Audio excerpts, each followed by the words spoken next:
What if one of the most famous movies about deception, intelligence, and identity was not exactly what it claimed to be? What if the story that millions of people believe is only partly true, carefully shaped to look more exciting on screen? Today, we are diving into the real story behind Catch Me If You Can, the true events, the exaggerations, and the reality behind one of Hollywood's most iconic films. The movie tells the story of Frank Abagnale Jr., a young man who supposedly managed to impersonate a pilot, a doctor, and a lawyer, all before the age of 21. According to the film, he traveled the world, cashed millions in fraudulent checks, and constantly stayed one step ahead of the authorities. But when we look closer at the real-life story, things become more complex, more nuanced, and in some cases, very different. Frank Abagnale Jr. was born in New York and experienced a difficult childhood after his parents divorced. This moment played a major role in shaping his later behavior. As a teenager, he struggled with identity, independence, and stability. Like many young people searching for control and recognition, he became fascinated with the idea of appearing successful and important. One of the central ideas of the movie is that Frank used charm and confidence to get what he wanted. That part is largely true.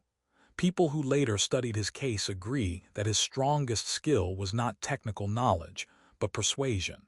He understood how people react to uniforms, authority, and confidence. When someone looks official, people rarely question them. The film shows Frank pretending to be a Pan Am pilot, traveling the world and staying in luxury hotels. In reality, this part of the story is still debated.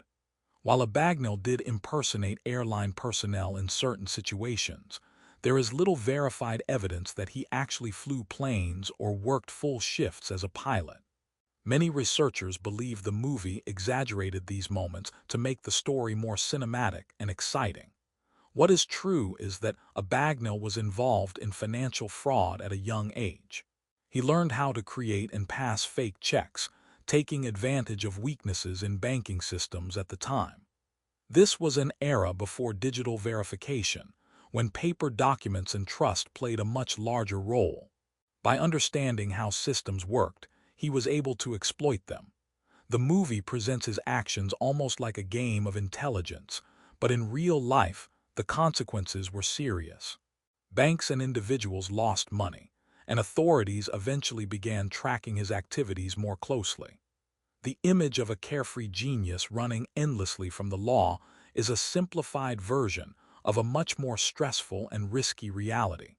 Another important part of the movie is the relationship between Frank and the FBI agent pursuing him. In the film, their relationship becomes personal and emotional, almost like a strange friendship. While it's true that Abagnale later worked with federal authorities, the timeline and nature of that relationship were changed for storytelling purposes. In reality, after being arrested and serving time in prison, Abagnale began cooperating with law enforcement in a professional capacity. He provided insight into fraud techniques and helped institutions understand how scams worked. This transition from offender to consultant did happen, but not in the dramatic way shown on screen. One of the biggest myths surrounding the story is the scale of his success. The movie suggests he forged checks worth millions of dollars across multiple countries. Some investigations suggest that the real amounts were far smaller and that certain stories were embellished over time. Even Abagnale himself has admitted in interviews that parts of his story were exaggerated or simplified. This raises an interesting question. Why did the story become so popular if parts of it aren't fully accurate? The answer lies in storytelling. Catch Me If You Can isn't just about fraud or deception. It's about identity, youth, freedom, and the desire to be someone important. The movie uses crime as a vehicle to explore those themes, not as an instruction or endorsement of illegal behavior. The character of Frank represents a person trying to escape instability by creating a new identity. Each role he plays, pilot, doctor, lawyer, represents authority and respect. These roles give him control in a world where he previously had none.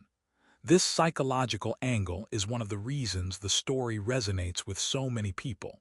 It's not really about fraud. It's about pretending to be someone else in order to feel valued. That emotional layer is what makes the story powerful. Another reason the movie works so well is its tone. Unlike darker crime films, Catch Me If You Can maintains a light, almost playful atmosphere. There is no graphic violence, no heavy brutality, and no extreme darkness. This makes it accessible to a wide audience and helps explain why it remains popular years after its release. However, it's important to separate entertainment from reality. Real-life fraud causes serious harm. Victims lose money, trust, and security. The movie doesn't focus heavily on these consequences, choosing instead to emphasize character development and narrative flow. In the real world, fraud investigations are long, complex, and methodical. They involve documentation, audits, interviews, and cooperation between institutions. There is nothing glamorous about the process. The movie simplifies this to keep the story engaging and fast-paced. After serving his sentence, Abagnale built a new career as a consultant and public speaker. He worked with companies to help prevent fraud and improve security systems. This part of the story is real and well documented. He used his understanding of deception to help organizations protect themselves. Over time, he became known more for his work in fraud prevention than for his earlier crimes. This transformation is a key part of why his story continues to be discussed. It presents the idea that people can change, learn from mistakes, and redirect their skills towards something more constructive. Still, critics continue to debate how much of his original story should be taken at face value. Some journalists have questioned specific claims, suggesting that certain events may have been exaggerated or misremembered. This doesn't necessarily mean the entire story is false, but it does mean it should be viewed with a critical mindset. This uncertainty actually adds another layer to the story. The idea that even the true story behind the movie might not be completely true fits perfectly with its themes of illusion and identity. In a way, the ambiguity becomes part of the narrative itself. What makes Catch Me If You Can so compelling is not whether every detail happened exactly as shown, but what the story represents. It explores how easily people can be influenced by appearance, confidence, and authority. It shows how systems built on trust can be manipulated, and how perception often matters more than reality. The film also highlights how storytelling itself can shape public perception. When a story is told well, it becomes memorable, regardless of its accuracy. Hollywood understands this, which is why true stories are often adapted rather than documented exactly.